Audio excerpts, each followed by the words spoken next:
former US president once said, there was no such word as entrepreneur in French.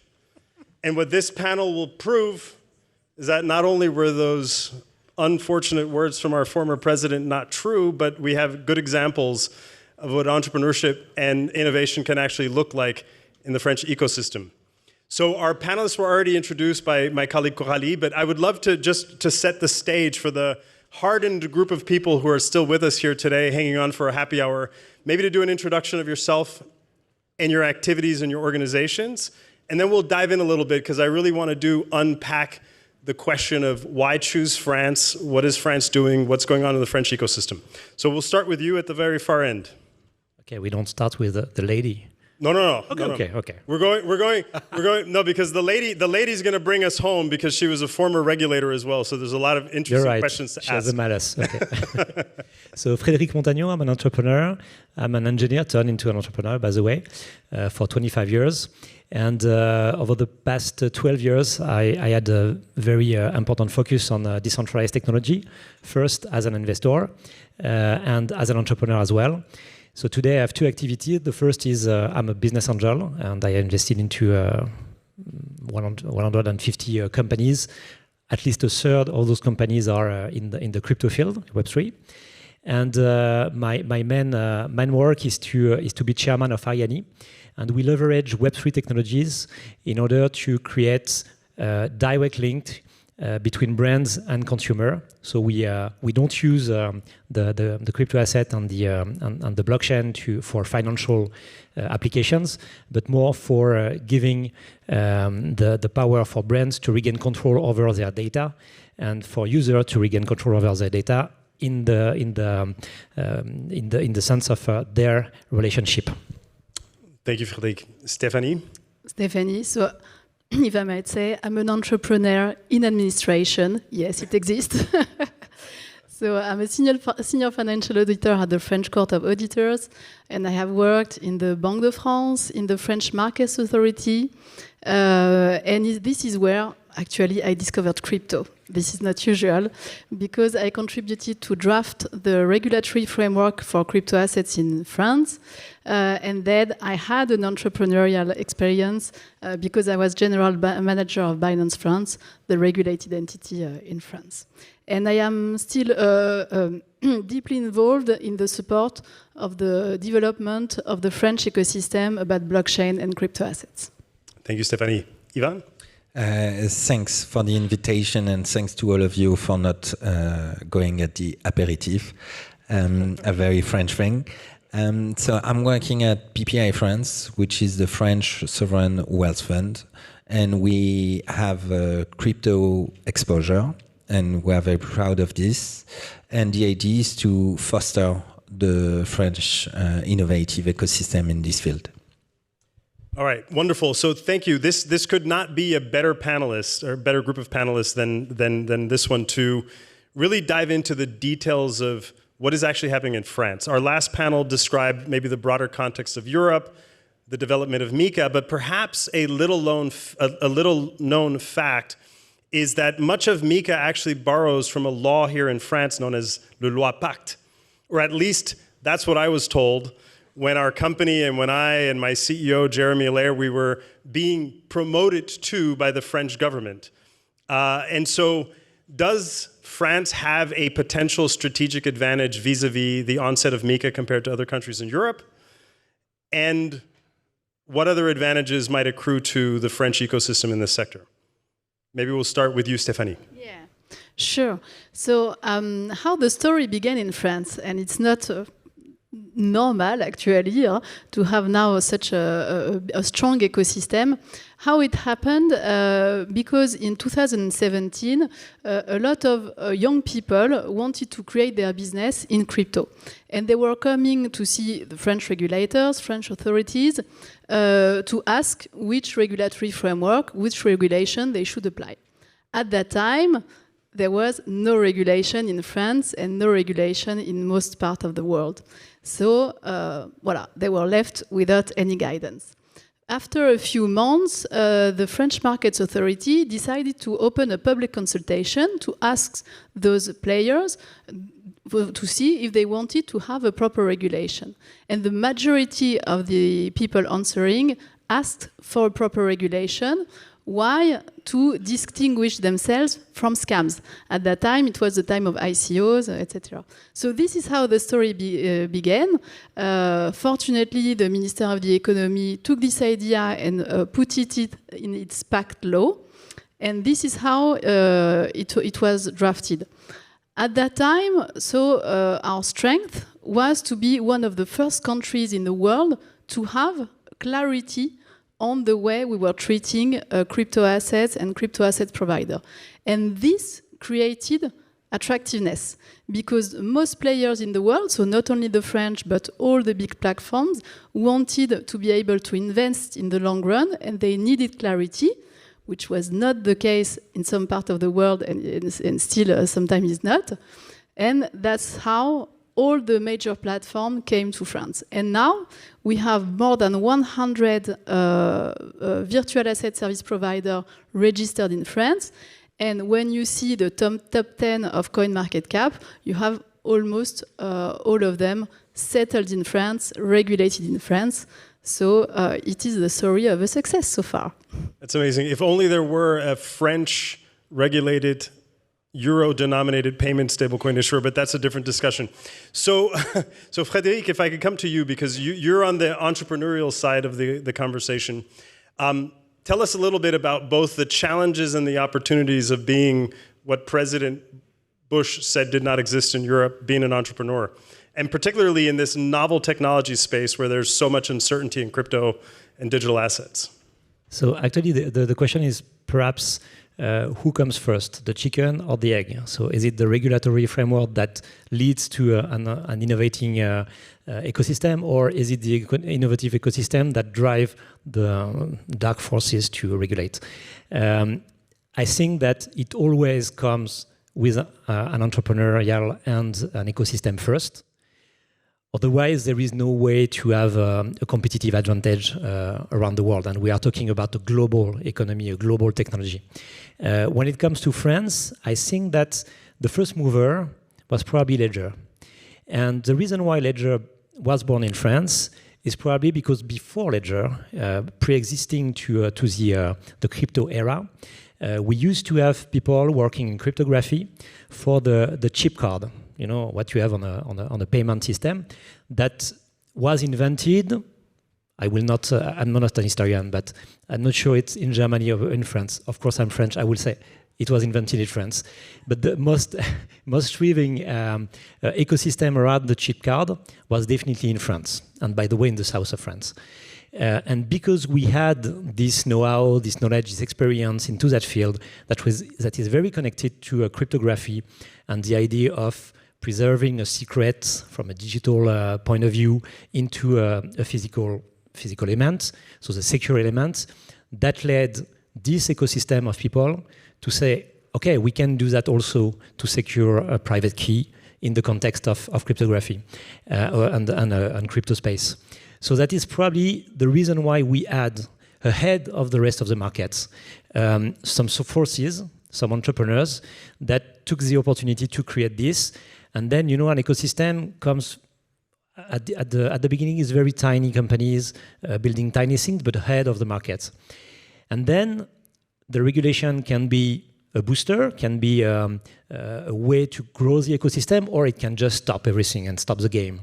And fortunately, and thank you, Stéphanie, for that, but we had the help of the government and the regulator to try to frame a framework where there is room for entrepreneurs to build.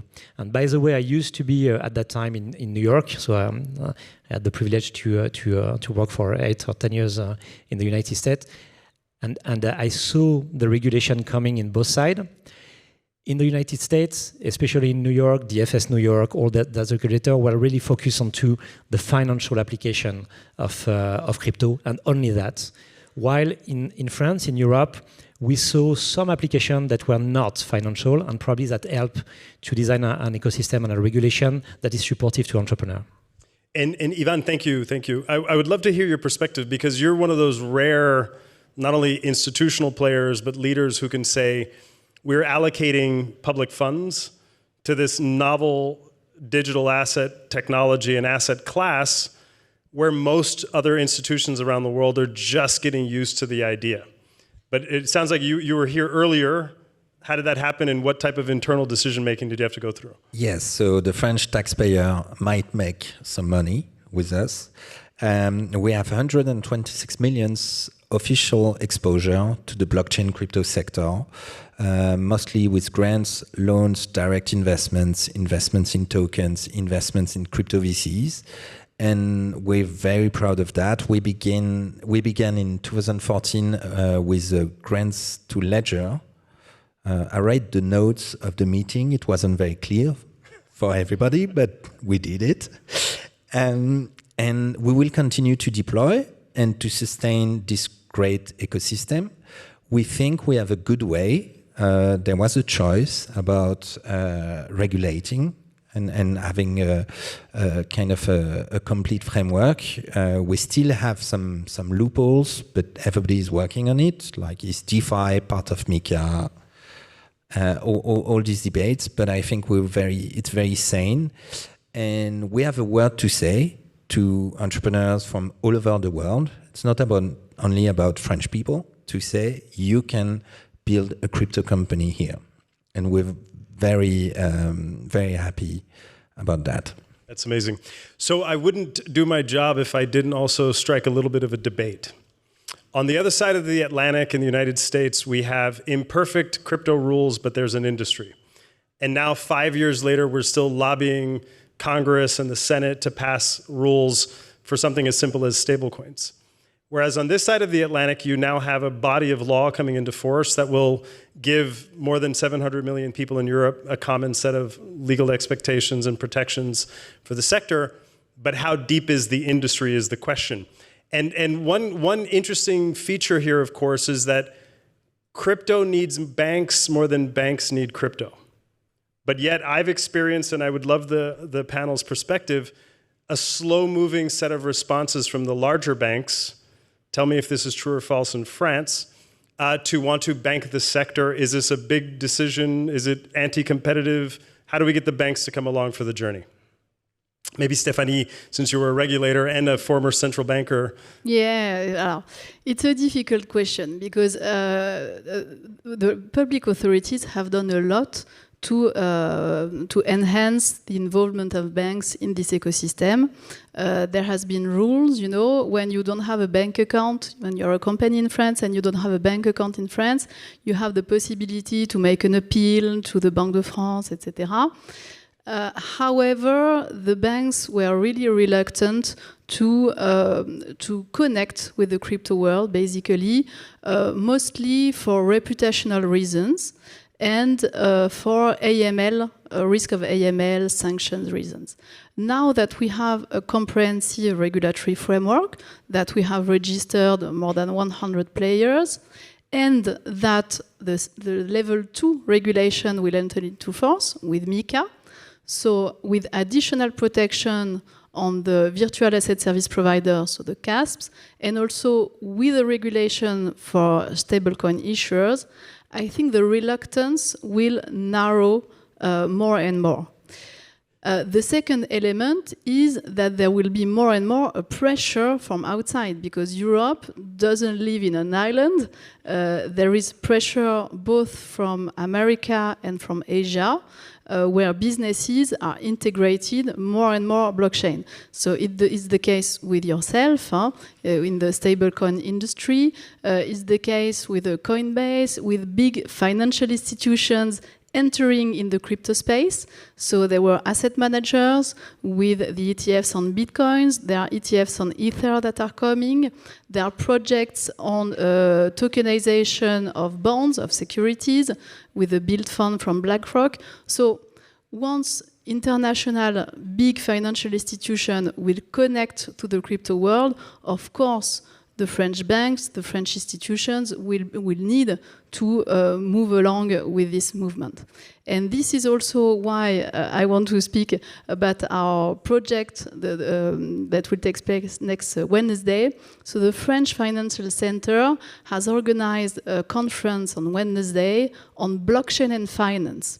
So this is the first event where we will show that France is not only a European hub for crypto, but also a European hub for tokenization, because our law has already been adapted to the whole possibility of tokenization. And we will host you yourself and also major international players to explain what is the direction finance will take. Amazing. Any other perspectives? Yes, very good question. Thank you. The first step was to say to the European banks, it's not a threat, which is hard for Europe because the last big innovation was Protestant Reformation 600 years ago, and we kind of let it go. So we did progress since then. So it's not a threat anymore, and the administration did a tremendous work, and the industry did a tremendous work to show everybody that it is an opportunity. So it's not a threat, step one.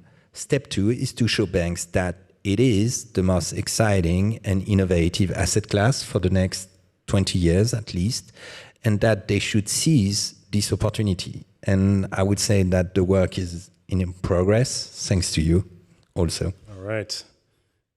Perspectives on the banking question. It's a threat for the whole industry, and I can't imagine that they are not realizing that it's a threat, because what they are looking is all the banks in Europe are seeing this market as a new asset class. It's not an asset class. This is just an application on top of an infrastructure that is going to disrupt the whole economy and the whole ecosystem of exchange in the world. It's happening now. So it's a threat in the sense that if they are not able to integrate this technology at the core level of their work and their companies, they will be disrupted. And it's amazing to see that they are not realizing that. And if they don't do that now, and maybe it's too late, but they will be disrupted by protocols like, let's say, Morpho. It's 600 lines of code that just make possible the creation of a lend and borrow ecosystem for free. So you don't need to bank to do that anymore. So at that stage, of course, it's for early adopters. Of course, you need to understand and to be able to run some code, but in 2 years of time, that will be just a commodity. So the banks are going to be commodities in this new world. If they are not able to move now, if they are not able to hire up the right people to think how to make them absolutely transform very rapidly, they will just die for a question of cost of infrastructure. So it's a question of price. Wake up.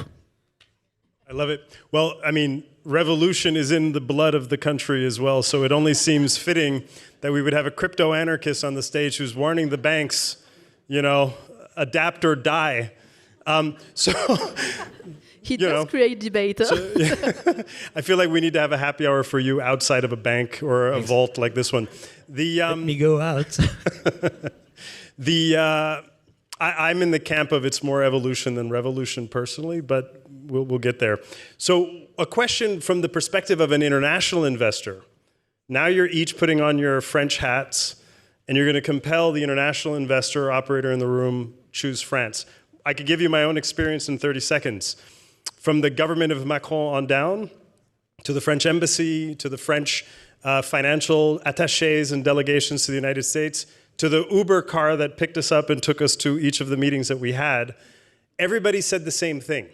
And I've never been in any country where the message was so clear, no matter who you spoke to. Bpifrance, IMF, SCPR, everybody. Choose France because we have pact, we have these rules, you could get these frameworks, you can get this regulatory regime in place. And so there's clearly a national industrial policy from Macron's government to make France a leader in this space. But if that policy is going to be meaningful for French people, French markets, French entrepreneurs, sovereign investors, and leaders such as yourself, Stéphanie, what has to happen a decade from today for us to look back at all the work that the Europeans have done and the French have done for this to be seen as a successful endeavor? And Stéphanie, I'll start with you. The success will be when we'll have big French solid companies on crypto on the crypto ecosystem, and also if we were able to attract international players. The idea of all this regulatory framework, and I agree, it's not the framework that will foster innovation. It's when you have innovation that you can help boost it. But the idea was to create in France a dynamic pole of competitiveness. Something that maybe we had missed in the internet, revolution, because we were a little bit behind. Now I think that everyone is aligned in France. We see the potential. We have created several boosters, investment, regulatory frameworks, very good education, etc. Now we want to make it very quick and to accelerate this movement. It is already a success for me in the crypto environment. Now we need to conquer finance. All right. Ivan? Yes, 9 to 12% of French people have crypto, and it's not an exception. So it's already more than securities. So the challenge is now for B2B players, and may the best player take this market. And it's about competitiveness, and I hope that French banks have this message wide and clear. Oh, don't worry. On Wednesday, we will deliver a very clear message to the French banks. We count on you. Bank us or else. All right, to my crypto anarchist friend, what does a decade from today look like? Is it complete anarchy and les manifestants, les gilets jaunes, but with their crypto? What's going on? No. I'm not this kind of guy. So I'm a bit libertarian, but I don't want anarchy. No, I'm pretty sure that the ecosystem we have now is just the base layer for something very big in the future, if we have the regulation just to work properly. But I'm very sure we will have, because it creates value, it creates employment, and that will just be positive for the future. I'm quite sure that we have also the right ecosystem to make this ecosystem grow, because you want also to have a technology that help disrupting other industries, and maybe for the financial aspect they will wake up, I hope, and that will help the transformation of banks that are going to be more and more boring banks to reburn. But we also have a big industry in luxury, fashion, automotive, and those industries can be disrupted as well, and definitely those blockchain, those technology can help those companies to be more productive, to regain control over their relation digitally, and I'm sure that will help the ecosystem also to grow, because at one point you need to have a technology and something to support the growth of this technology, and if you just have the technology by itself, that's not efficient anymore. Hear, hear. All right, well, I could tell you for our part, and with deep gratitude to our panelists, we had no other choice to make in Europe but France at Circle. And I mean that very sincerely, given, of course, not only the opportunities in the country, the depth of the capital markets, the depth of talent, the technology base, and candidly, the regulatory clarity, there was no other choice for us but to choose France. I had also helped that President Macron invited us to Versailles, and there was, of course, all of the other wonderful treasures that you have as a nation, but none more so than the entrepreneurial spirit that I think is very much alive and well. So with that, on doit finir à l'heure pile. Par contre, notre ami allemand, il était en retard, mais not this panel. So thank you very much, and enjoy the next session. Cheers.